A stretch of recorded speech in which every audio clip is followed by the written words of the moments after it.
Aristotle once observed something that, at first glance, feels almost cynical. In many societies, the least capable individuals often rise to positions of power.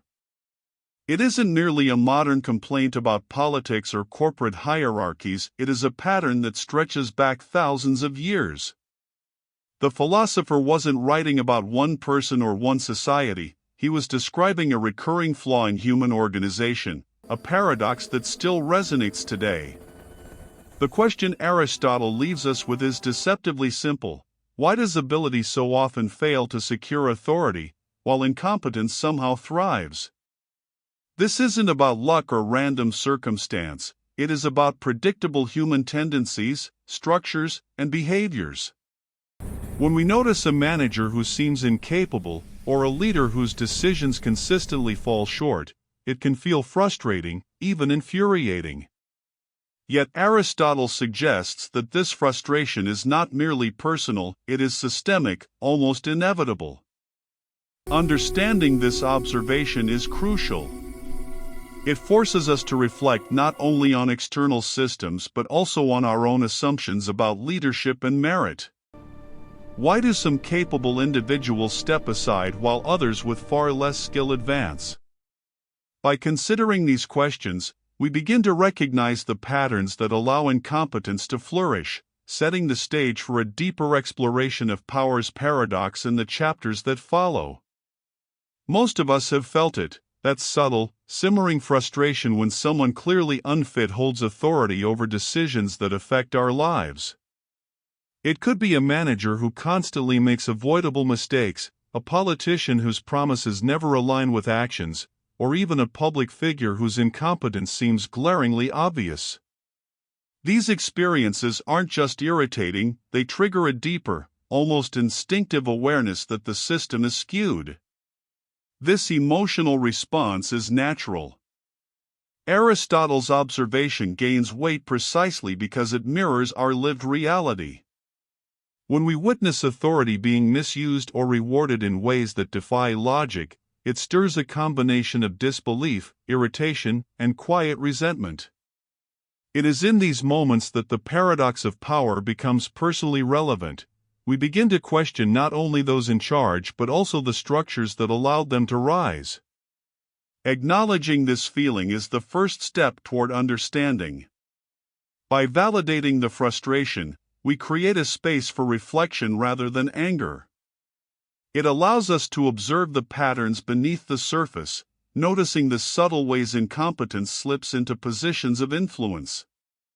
As we explore the causes behind this phenomenon, viewers are invited to engage their minds fully, seeing the familiar not just as annoyance, but as evidence of a systemic truth waiting to be understood.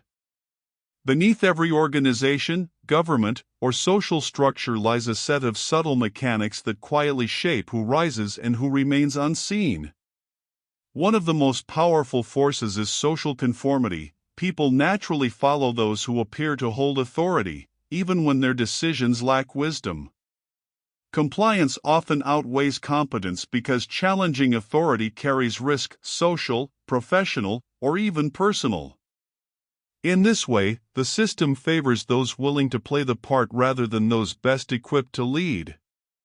Self-interest also plays a role. Individuals who are ambitious may prioritize personal advancement over collective well-being, subtly supporting those less capable if it secures their own position or safety. Competence alone is rarely enough to navigate the complex interplay of perception, loyalty, and influence. Often, the capable hesitate, wary of the political cost, while the less capable push forward, oblivious or indifferent to these consequences. Finally, inertia ensures that once a pattern is established, it perpetuates itself.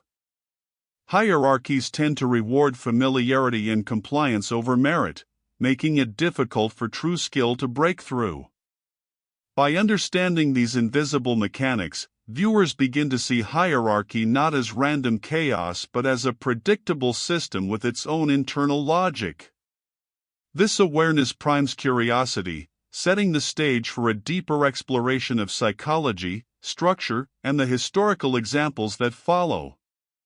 One of the most revealing explanations for why the least capable rise to power comes from psychology, the Dunning-Kruger effect. Simply put, individuals with limited skill or knowledge tend to overestimate their abilities, while those who are highly competent often underestimate themselves. In leadership, this effect becomes strikingly visible. Those with the least insight into their own limitations confidently step forward, presenting themselves as capable decision-makers, while the truly skilled hesitate, aware of the complexities and risks they may not fully control. This imbalance creates a natural advantage for the overconfident. Organizations and societies, often seeking decisiveness and certainty, reward the apparent confidence of these individuals without fully assessing competence. Meanwhile, those who recognize the depth of the challenges, those who understand what they don't know, may avoid leadership, defer to others, or choose quieter roles where their skills are less visible. The Dunning-Kruger effect also explains why incompetence persists once it reaches power. The overconfident are rarely aware enough to correct mistakes, and their self-assuredness masks flaws in ways that command compliance from others. For viewers, understanding this psychological pattern is crucial. It provides a framework to interpret the rise of the least capable, setting the stage for examining how fear, deference, and social dynamics further amplify this paradox in real-world hierarchies. While overconfident individuals surge forward, the truly competent often hold back. One key reason is fear, not just fear of failure, but fear of exposure. Skilled individuals are acutely aware of the stakes and the complexity of leadership. They know that mistakes can have far-reaching consequences, and this awareness creates hesitation.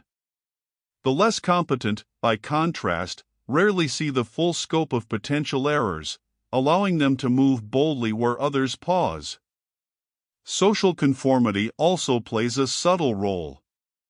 Competent individuals often observe the hierarchy and recognize that stepping out of line can trigger resistance, criticism, or political backlash.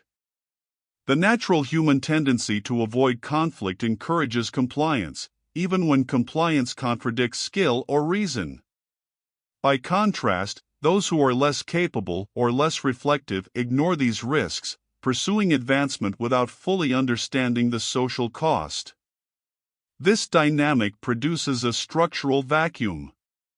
As capable people step back or defer, the space at the top becomes available to those with confidence, assertiveness, or sheer audacity, regardless of competence.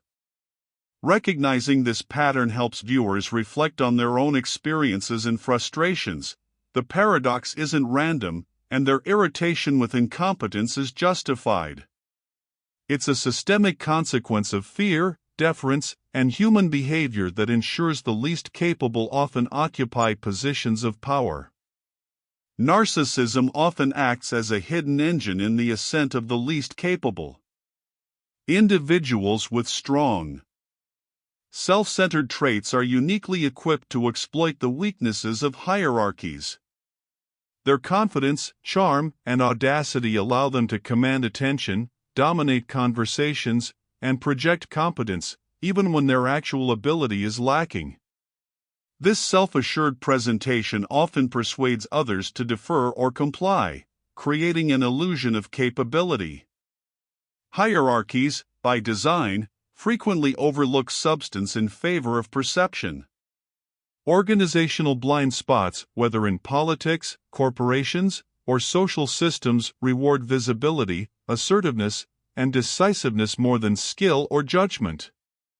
Narcissists navigate these structures with ease, leveraging appearances and relationships to ascend, while truly competent individuals remain cautious, restrained, or sidelined.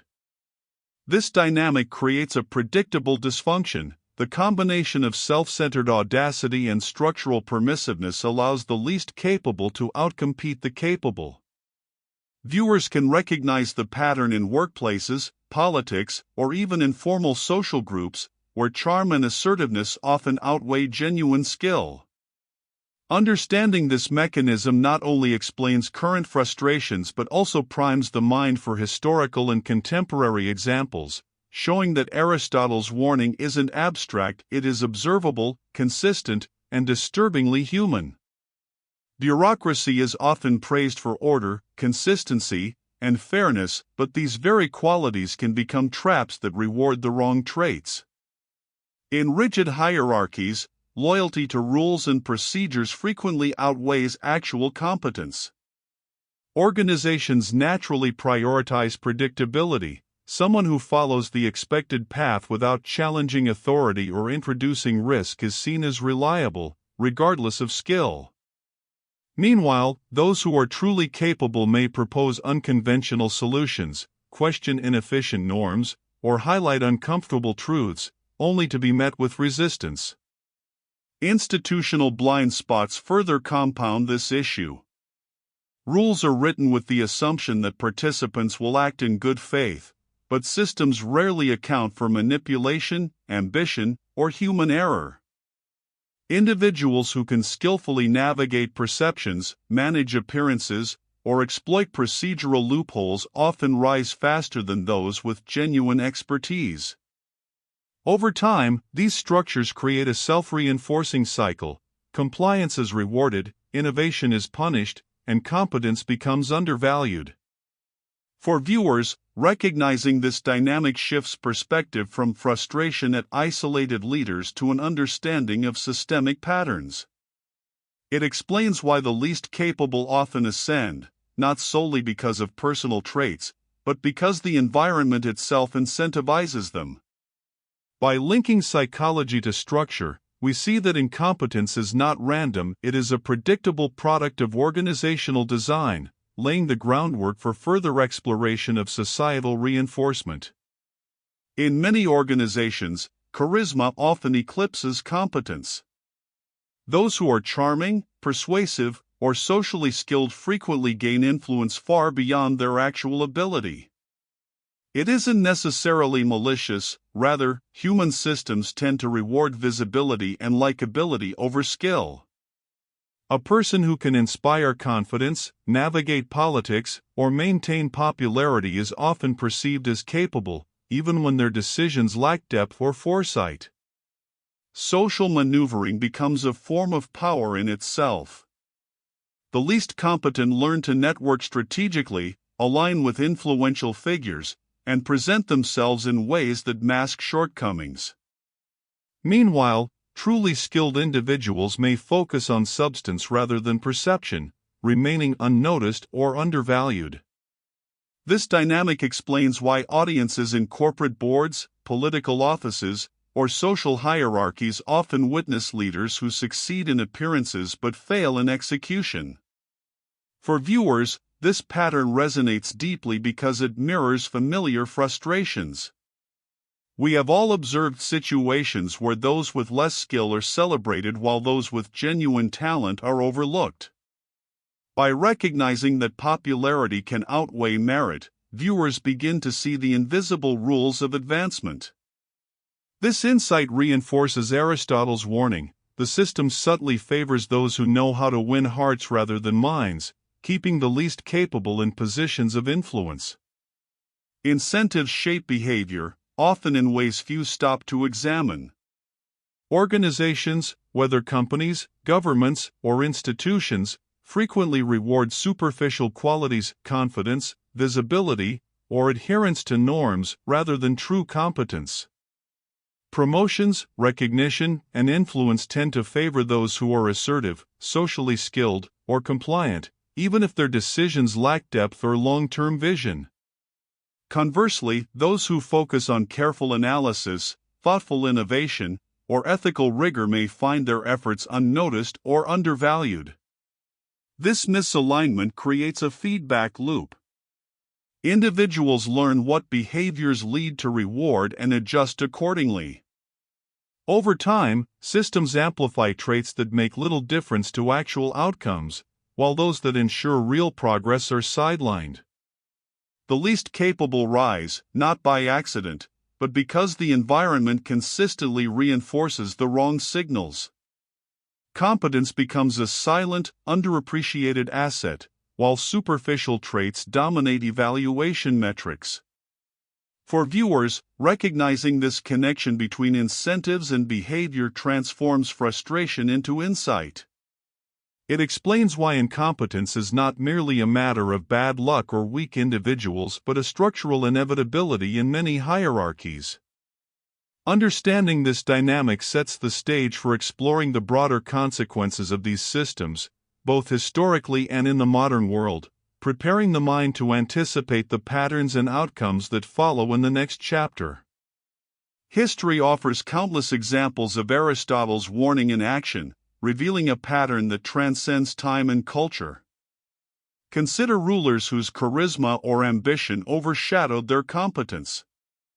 Leaders who were ill-prepared for the complexities of governance often rose to power because they projected confidence or cultivated loyalty, rather than because they understood the responsibilities they would inherit. Their reigns frequently brought turmoil, mismanagement, or stagnation, proof that ability alone does not dictate who ascends. Military history tells a similar story. Commanders lacking strategy or foresight occasionally secured high rank due to bravado, social connections, or opportunistic timing. Their overconfidence masked incompetence, while more capable officers, wary of political consequences, remained sidelined or refused advancement. The result was often disastrous, yet the cycle repeated across generations.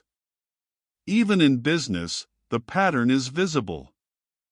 CEOs celebrated for boldness or public appeal sometimes outperformed more skilled, methodical leaders in terms of visibility, influence, or short-term recognition, though their companies suffered from mismanagement in the long term. For viewers, these historical lessons validate personal frustrations with modern systems.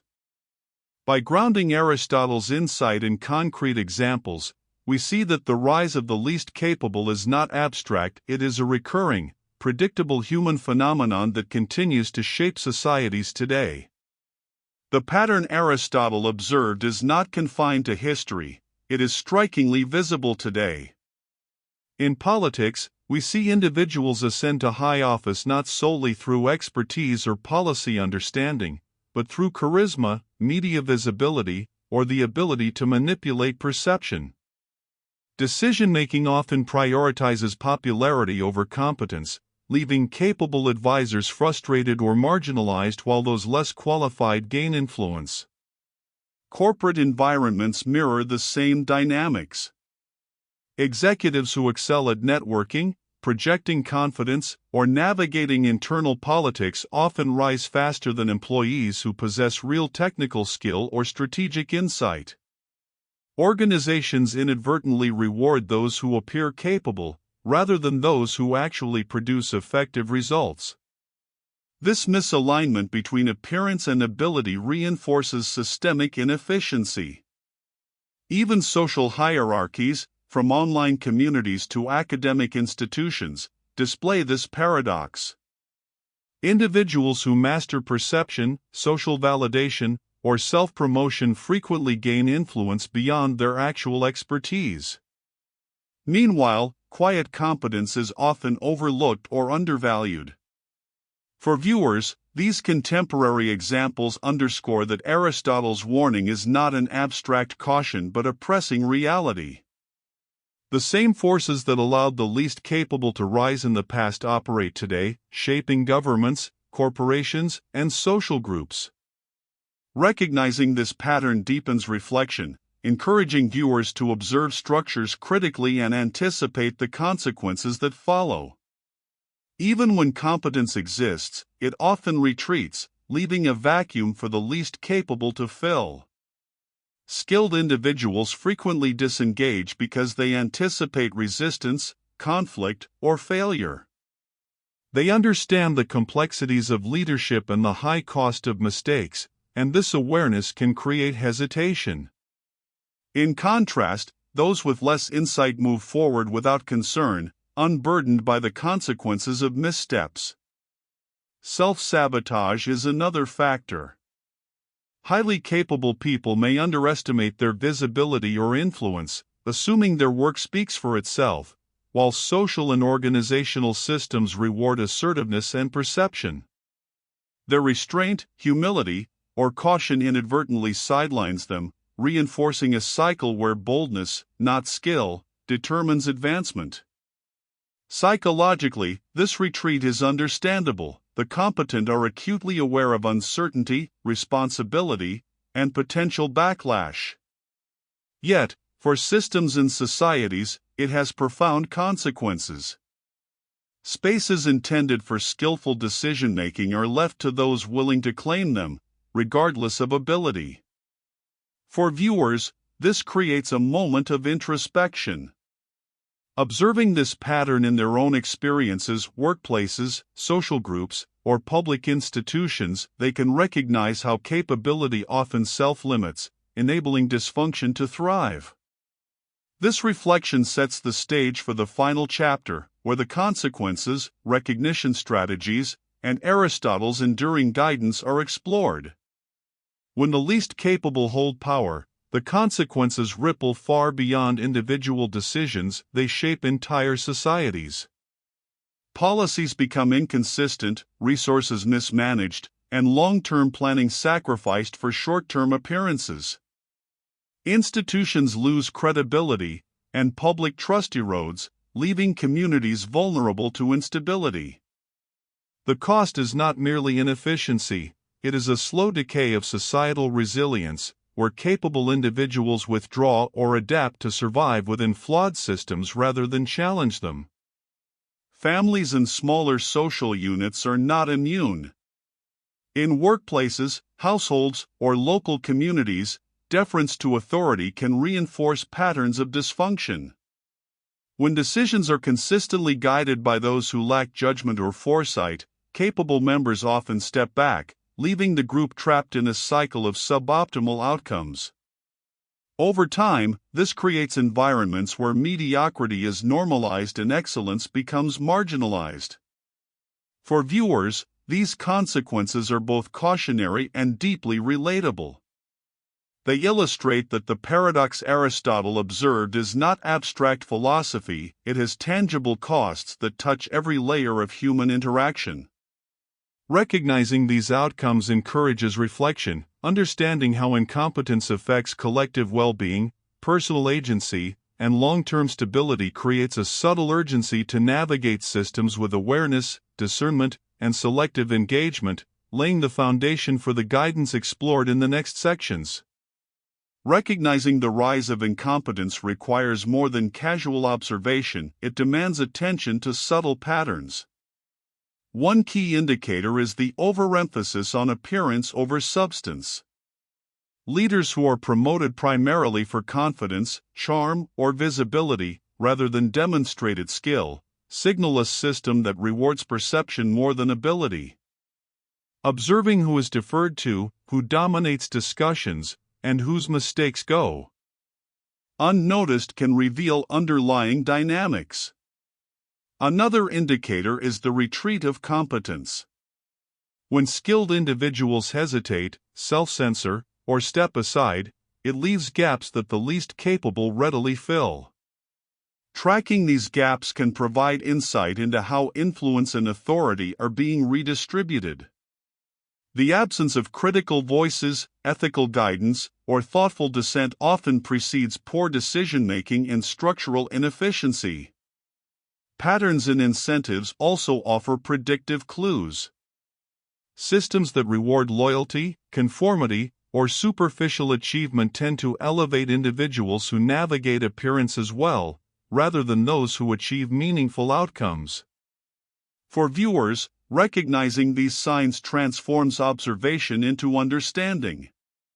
It allows reflection without direct intervention, enabling a mental framework to anticipate dysfunction before it becomes entrenched. By noticing these early signals, viewers gain both awareness and a subtle sense of control, preparing them to navigate hierarchical systems with discernment and strategic foresight, while remaining mentally engaged and reflective. Aristotle's warning does more than describe a recurring flaw in human systems, it offers a guide for personal awareness and engagement. Recognizing that the least capable often rise to power is not a call to despair, but an invitation to observe, reflect, and act with discernment. Awareness allows individuals to navigate hierarchies without being overwhelmed by frustration, understanding which battles are worth engagement and which require strategic patience. Self-development becomes a form of subtle resistance. By cultivating skill, judgment, and clarity, one preserves competence even in environments dominated by those less capable. This is not about competing for visibility or asserting dominance, but about maintaining integrity, depth, and perspective.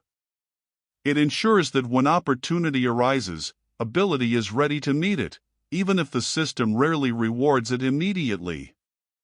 Selective engagement is equally important. Aristotle's insight encourages choosing where and how to invest energy. Observing structures, recognizing patterns, and understanding incentives allows thoughtful intervention without unnecessary conflict. In essence, competence becomes a quiet, resilient force rather than a reactive weapon. For viewers, this reflection offers both closure and guidance. Aristotle's caution transforms from historical observation into practical wisdom, a lifelong lens through which to assess power, preserve skill, and act with calm, deliberate awareness, leaving the mind contemplative, engaged, and enriched.